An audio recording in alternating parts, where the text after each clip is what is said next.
Hi everyone, welcome back to my mini blog. तो 2 तारीख दिन थिला मो बर्थडे। तो इटा राति 12 ये मो पे किछि एमती सरप्राइज रखिथिले।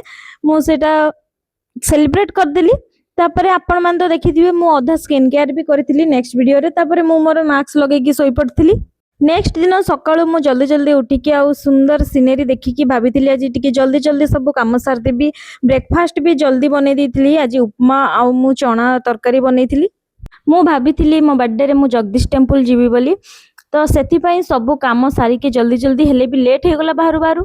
परे भी रास्ता रे एते सुंदर नजारा देखिकी गला परे तो मन पूरा गार्डन गार्डन हे गला। मंदिर रे पहुंचला परे किछ समय सेठी बसिलु।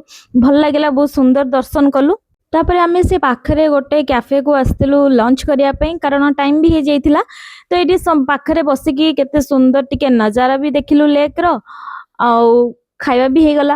आउ ता ऊपर टिके मु फोटो शूट करिया पे जाइतिली, कारण रूफटॉप रे तो सकाल टाइम बंद थाए। आमे ता तळे बसथिलु। तापरे आमे सेठू रिटर्न करी आसिलु। जेहेतु मो बर्थडे तो बर्थडे गिफ्ट भी तो नेबी ना।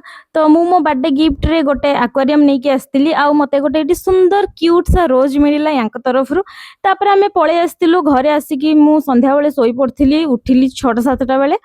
आज संध्या रे आमे भाबितलु जा सकाळे मंदिर जीवु, आसी पुणी घरे होची आमे जा सेलिब्रेट करिया कथा करिवा राती रे। तो आमे आसी की घरे एठी एमती कि जे सेलिब्रेट करथिलु। तो रहिली, बाय बाय।